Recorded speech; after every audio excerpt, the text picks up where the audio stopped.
não parar, não precipitar e não retroceder. Então dizer para esse cara, sabe quando nós vamos parar? Nunca. Nunca na sua porca vida. Né?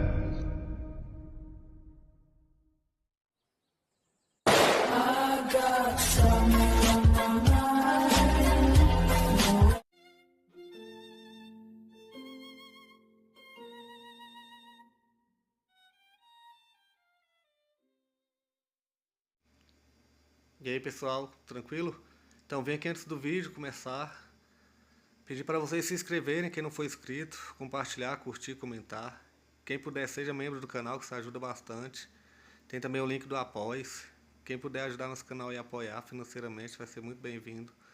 Mas o mais importante é transmitir o conteúdo e os conhecimentos do professor Olavo de Carvalho para mais e mais brasileiros. Então compartilhe e ajude aí nossa causa. Muito obrigado a todos os membros, apoiadores do canal. Fico muito feliz. Tenho certeza que a gente está no caminho certo. Então fiquem com o vídeo e até mais. Valeu! Professor, acho que essas investigações que tentamos fazer a respeito de um Cristo histórico, que seria um homem comum, se concentram sempre em aspectos técnicos. Por exemplo, eu vou pegar o Santo Sudário e ver qual é a idade dele, como se fosse para investigar um homicídio, entendeu? E não com afirmações mais ou menos lógicas, porque isso é bastante lógico, é mais fácil... Bom, por exemplo, a questão do Santo Sudário, o Santo Sudário não tem nada a ver com a história. Não é isso? O Santo Sudário aparece muito depois. Não é isso? Eu estou aqui, por exemplo, São Justino não sabia que tinha Santo Sudário nenhum, Santo Irineu não sabia, Clemente não sabia, Orígenes não sabia, eles vão ser menos cristãos, porque o Santo Sudário, não tem, não fede, não influi nem contribui. Você está entendendo? Você pode investigar num monte de coisa. O problema não é isso. Aqui tem uma história que é relatada, tá certo? Por testemunhas, tá certo? Que estiveram lá e que contam a coisa numa ordem que coincide exatamente com aquilo que esses profetas vinham dizendo desde 3.000 anos antes. Você está entendendo? Oi.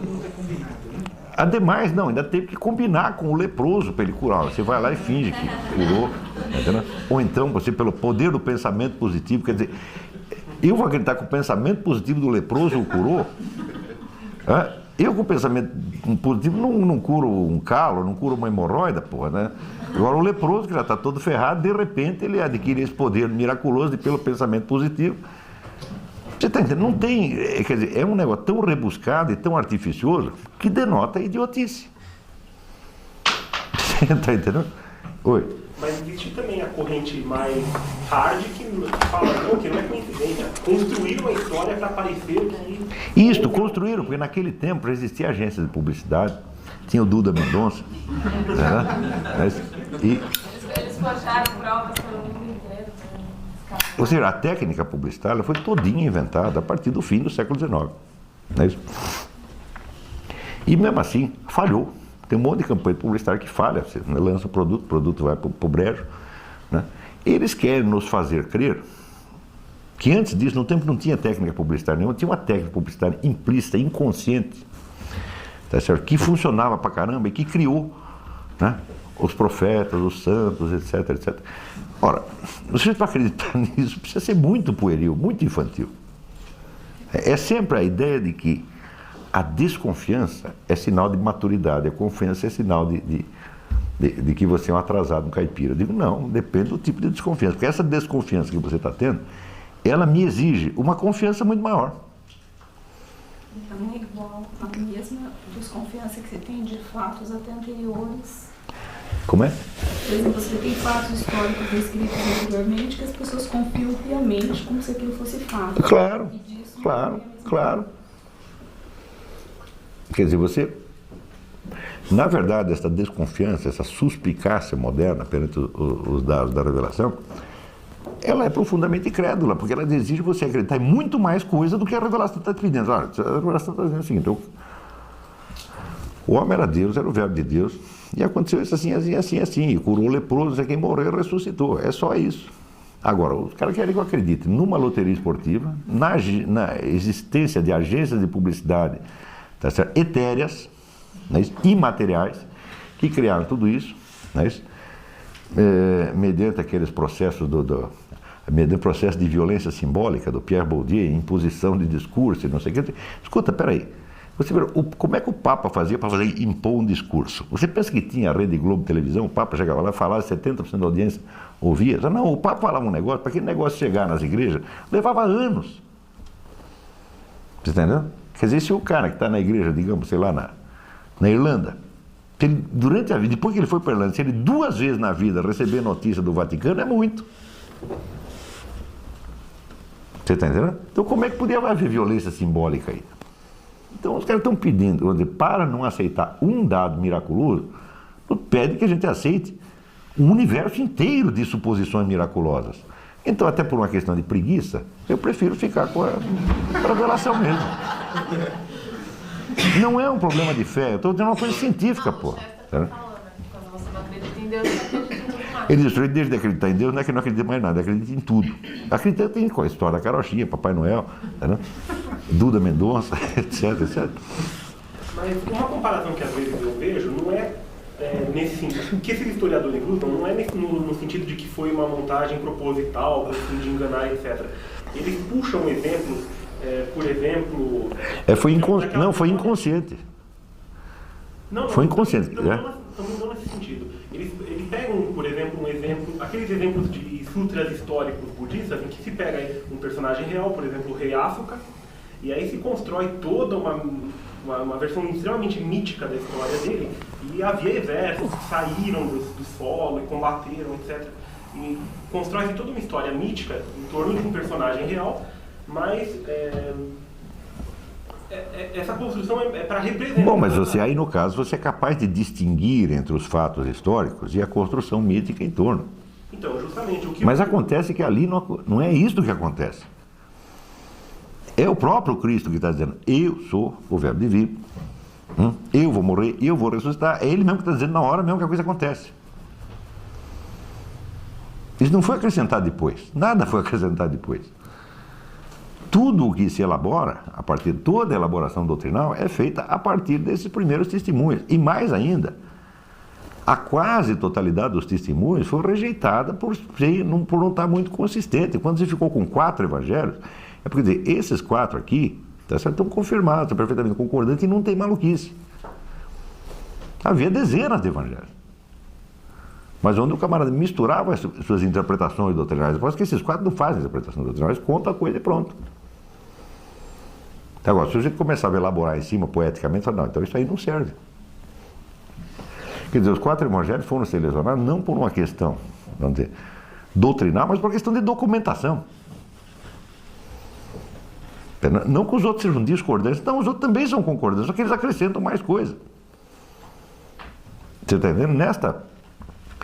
Nesta separação dos 4 evangelhos válidos e dos outros inválidos, tá certo? Nada foi colocado lá dentro, foi atirado.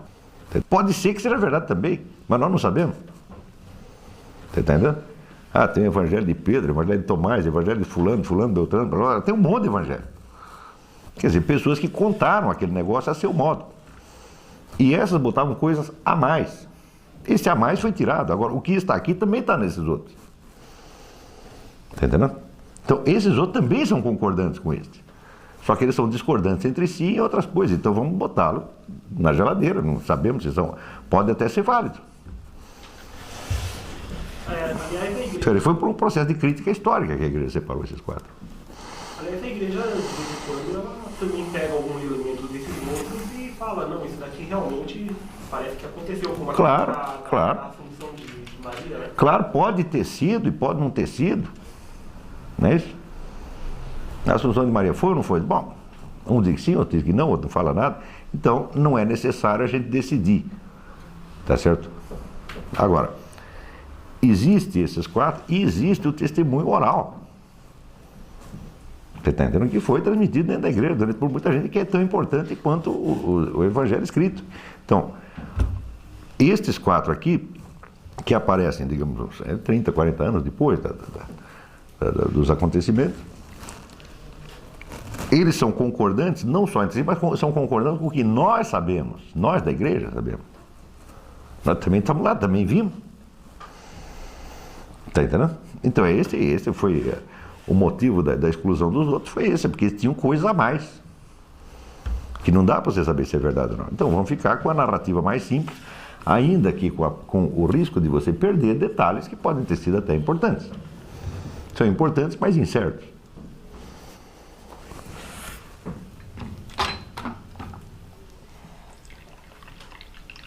E veja você que, você fala da construção, quer dizer,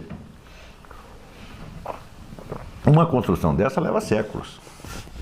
Isso entre a morte do rei, né? Teve lá um personagem, daí depois, eles foram floreando depois, né? Eu digo, leva muito tempo e você precisa ter esquecido a história real para você poder florear em cima. Agora, ali não foi floreado nada. Não tem absolutamente nada a ver uma coisa com outra. Não tem, são processos completamente distintos. Então,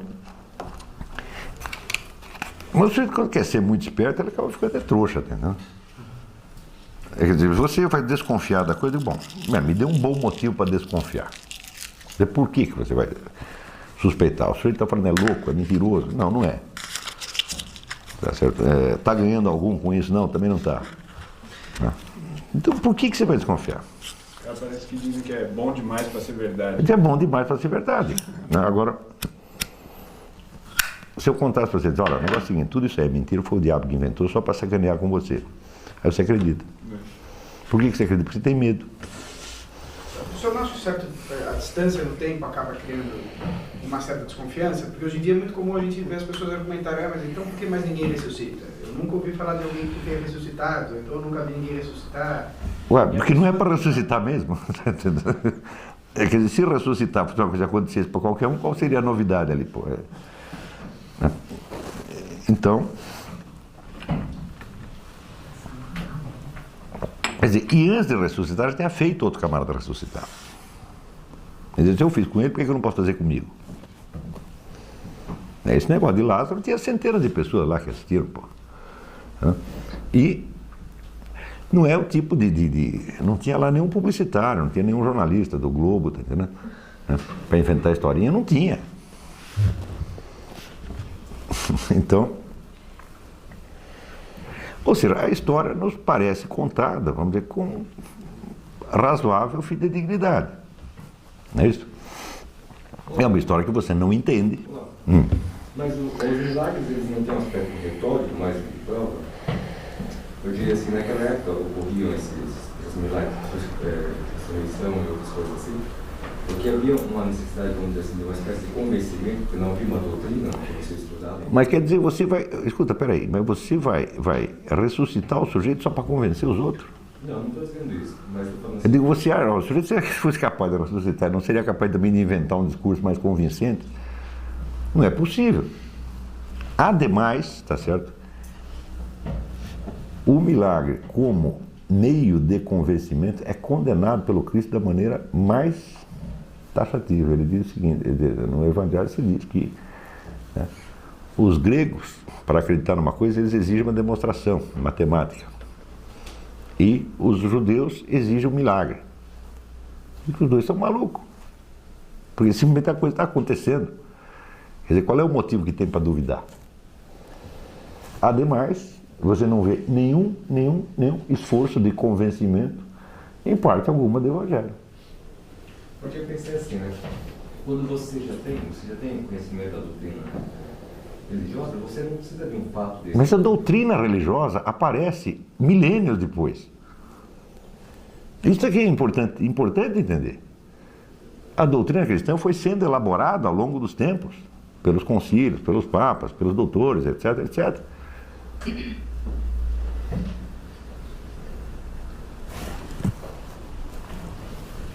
Note bem que não houve propagação de doutrina. Você sabe que o Evangelho quer dizer uma narrativa, é uma notícia, é uma notificação de algo que aconteceu. Entendeu? O que o Cristo mandou os caras fazer? Olha, você vai e conta para os outros o que aconteceu. Não se trata de pregação doutrinal.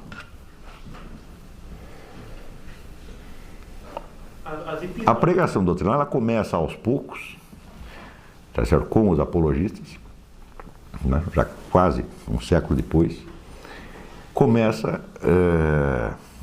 Você pode ver todo o esforço retórico que foi feito em seguida. A gente conhece toda a história dele. Você pode recompor passo a passo. A história a apologética cristã, o que é? A retórica, a defesa retórica de uma doutrina já mais ou menos assentada, tá certo? E nós conhecemos a história disso, passo a passo. Eu digo que tudo isso não tem nada a ver com o Evangelho, isso é muito posterior ao Evangelho. É também a confusão, porque as pessoas veem hoje, né? Como é que é o fenômeno religioso? Bom, você liga a televisão, está lá o pastor R.R. Soares, né? Ou o pastor fulano de tal, né? Billy Graham, o Jimmy Swaggart, qualquer outro, né? Expondo uma doutrina e usando meios retóricos. Não é isso? Então, por que você vê isso na televisão hoje? Você acha que tudo começou assim?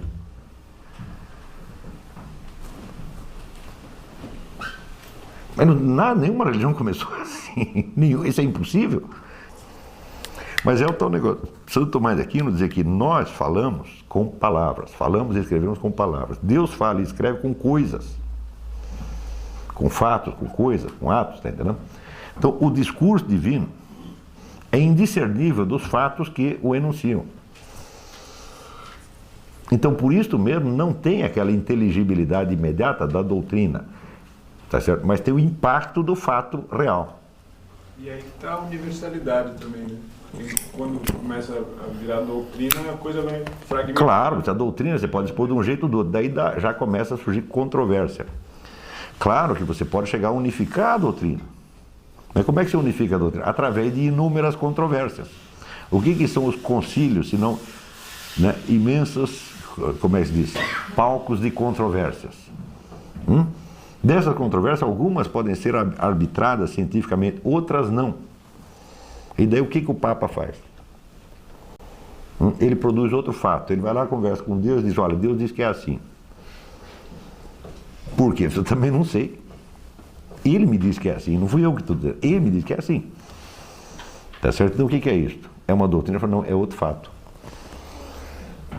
Mas nos concílios existe a utilização de um método dialético. Existe toda a discussão, com todo o critério dialético, científico, mas às vezes com tudo isto não se chega a uma solução. E quando não chega a uma solução, então não tem solução doutrinal, tá certo?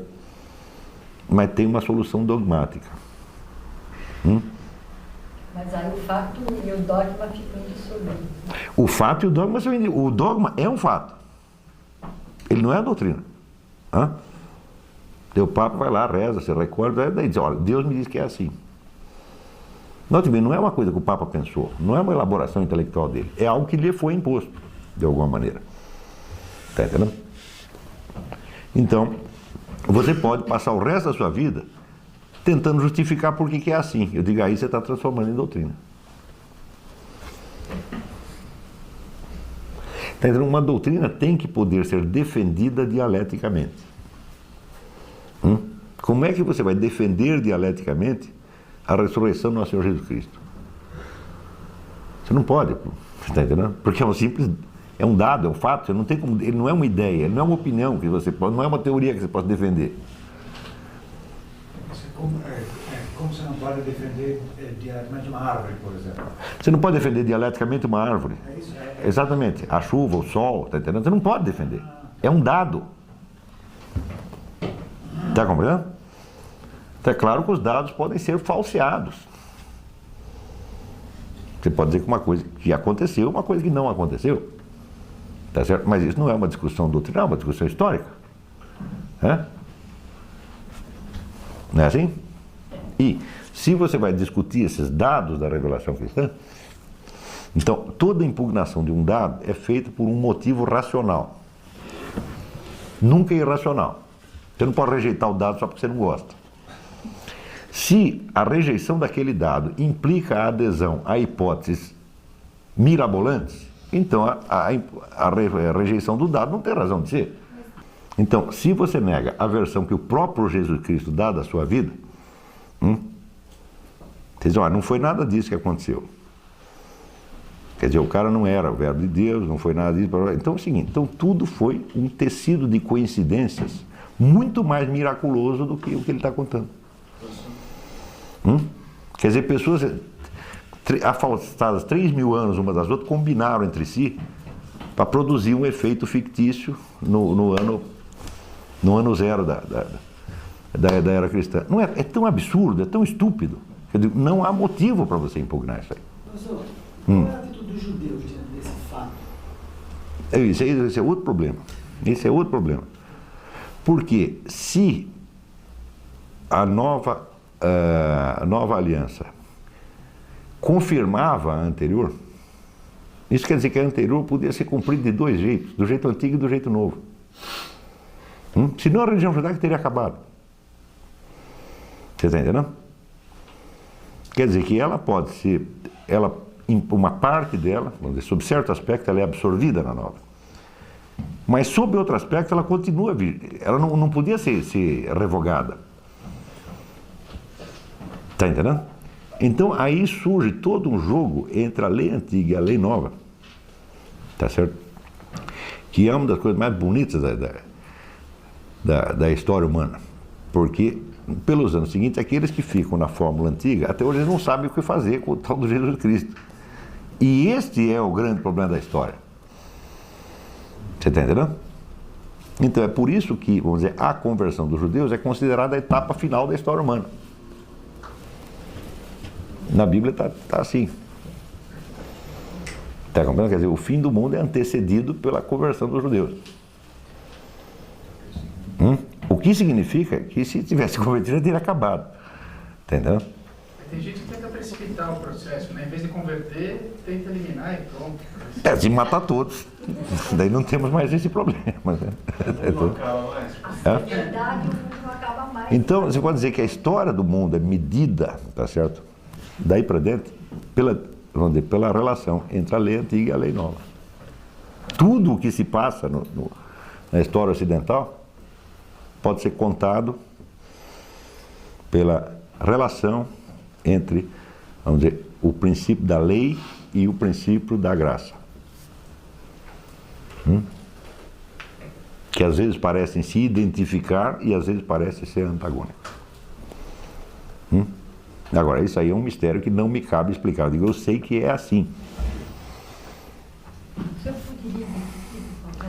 Quer dizer, a partir do advento de Nosso Senhor Jesus Cristo, todo o restante da história humana é medido por esta régua. De um lado tem a lei, do outro lado tem a graça.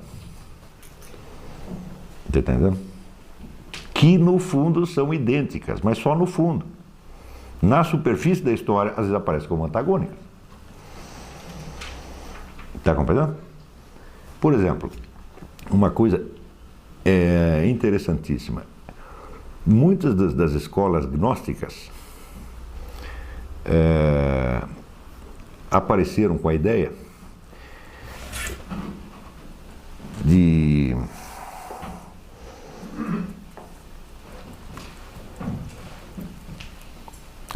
precisaria colocar um intermediário entre este baixo mundo, que é o mundo, vamos dizer, da lei, da fatalidade, etc., e o Deus eterno, que é o Deus da graça. Então, para isso é que os gnósticos inventaram um outro Deus que fica no meio. Entendeu? Então, por quê? Porque eles estavam vendo uma contradição entre a lei e a graça. Então tem um Deus bom e um Deus ruim. Está entendendo? Quer dizer, esse já é um efeito colateral disso aí. Quando você vê, por exemplo,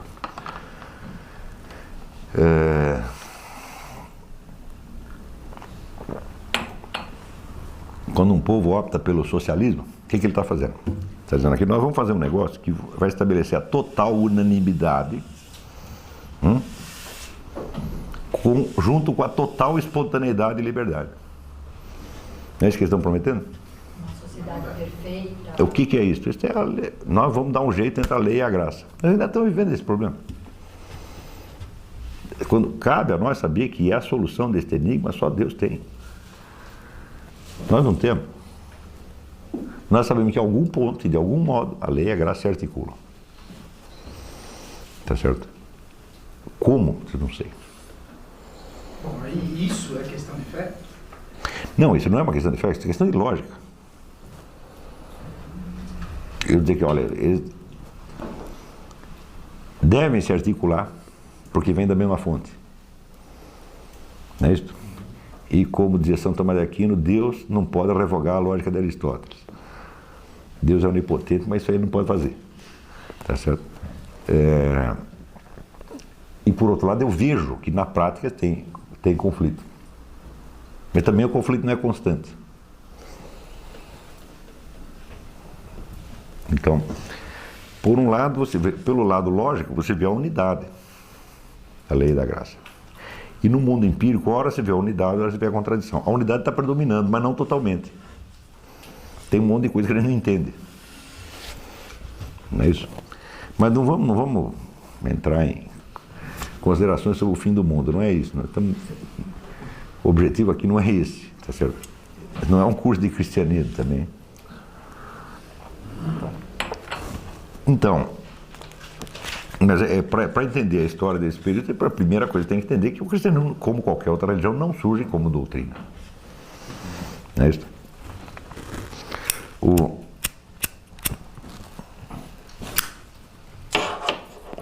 E o negócio da fé, quer dizer, o pessoal faz tanto barulho em torno da fé, né? Que uma vez já dei uma aula aqui no seminário de filosofia sobre isso. Então, olha, o sujeito chega com um livro e diz, olha, aqui você vai acreditar nisso porque isso é a palavra de Deus. Então, quer dizer, você vai acreditar pela confiabilidade da fonte. É isso? Sendo a palavra de Deus, Deus não vai te sacanear, não vai mentir, então tu tem que acreditar. Agora, por que eu hei de acreditar que isso é a palavra de Deus? É também pela confiabilidade da fonte? Não pode ser. Está entendendo? Eu acredito porque a fonte é confiável. Agora, por que eu acredito que a fonte é confiável? Então você entende que a palavra fé tem dois sentidos. Você deve acreditar no que Deus te disse, porque foi Deus que disse. Agora, como é que você sabe que foi Deus que disse? Isso aí não pode ser por fé, pô. Tem que ser por outra coisa. Está entendendo? Então Deus tem que te dar razões suficientes para que você aceite que foi Ele que disse aquilo. Está entendendo? E para que daí você acredite no restante do que Ele disse também. Você tem que ter razões para acreditar numa parte, até o ponto em que você descobre, então, peraí, isso aí não é, foi Deus que falou. Então daí o resto você dá uma credibilidade, mesmo que você não tenha provas. Está entendendo? Mais ou menos. O limite é meio tênue demais, assim, de onde acaba a minha confiabilidade, porque eu tenho fatos suficientes para consubstanciar essa. E onde quando eu era moleque, eu viajava frequentemente com meu pai e às vezes deixava sentado no trem e ia no bar tomar café, com um cigarro, né? E das vezes que ele me mandava um recado, olha, seu pai falou para você ficar quietinho e esperar que ele vai voltar. Eu disse, bom, muito bem, eu acredito no meu pai, mas como é que eu vou saber que foi meu pai mesmo que mandou o recado? São duas coisas completamente diferentes. Deu para entender? Então, uma é a confiabilidade da fonte. Outra coisa são as razões de você acreditar que a fonte é exatamente esta que alega ser. São duas coisas completamente diferentes. Está entendendo? Então, a confiabilidade da fonte quer dizer, por exemplo, se Moisés diz para os indivíduos, olha, nós vamos aqui conseguir escapar daqui, mas tem um jeito. Quem foi que te ensinou? Foi Deus. Vamos acreditar porque foi Deus. Mas como é que eu vou saber que foi Deus? Isso quer dizer que para que você acredite no restante, para que você acredite na promessa, é necessário que acredite na promessa por fé, é necessário que você acredite na narrativa por outros motivos, porra. Você está entendendo? Deu para entender? Os motivos não é questão de fé. Não pode ser questão de fé. Tem que ser um fato brutal. Você tem que ter reconstruído até o raciocínio de por que aquilo lá seria... Ou vai ser uma argumentação racional, no caso de você não ter a experiência direta, ou vai ter que ser um fato, que não tenha jeito de você negar. Está entendendo? É simples, você faz um teste, você pega 100 pessoas crentes, 100 protestante, católico, judeu, qualquer coisa, e pega 100 militantes, socialista, nazista, qualquer porcaria que você queira. Pergunta para os primeiros: Deus costuma atender às suas preces? Tá certo? Ou ele sempre diz que não, só para testar a sua fé? Ele vai dizer não, Deus geralmente atende. Agora, de vez em quando tem algum negócio que ele não atende, eu não sei porquê, mas ele deve saber. Agora, você pergunta para os outros: quando foi que esse regime que você luta atendeu às suas promessas? Nunca. E você continua acreditando. Isso é que é fé. Você está entendendo? Porque se Deus nunca tivesse quebrado meu galho, eu estou com 55 anos, pô, tá entendendo? Tudo que eu peço, ele diz que não. E eu estou lá. Tá entendendo? Não é assim? E os caras que acreditam em socialismo acreditam assim: o socialismo real foi uma porcaria, mas o próximo vai ser bom. Eu digo, mas vai ter fé naquele lugar, né? Eu prefiro ter fé num Deus que, olha, ele geralmente atende, agora de vez em quando não atende e faz um negócio que eu também não estou entendendo por quê, mas como das outras vezes ele atendeu, eu achei que ele é leal, ele não vai me sacanear. Todo crente dirá isso, Deus geralmente atende. Todos vão dizer isso, né? Agora, pode ser que algum, olha, nunca fui atendido, né?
Chegamos a mais um final de uma aula, de um vídeo. Espero que tenham gostado. Quem não se inscreveu ainda, se inscreva, compartilhe, comente. Ajude nosso canal, apoie, seja membro. E ajude o nosso canal a chegar a cada dia a mais brasileiros que precisam muito do conhecimento do professor Olavo de Carvalho. Então é isso aí, fique com Deus, até o próximo. Valeu! Então é isso aí, pessoal. Que é o nosso canal. Que são alguns livros que eu já li. A maioria foi doação, mas alguns eu adquiri, professor Olavo de Carvalho. Alguns livros se perderam aí que eu emprestei. Professor Alexandre Costa. A Bíblia Sagrada. 10 lições sobre Karl Marx. Indico a não ler esse livro, que é muito ruim mesmo. Alguns pensadores aqui que realmente, como o professor Olavo de Carvalho disse, não são pensadores. Valeu, tamo junto aí. Apoie nosso canal, seja membro.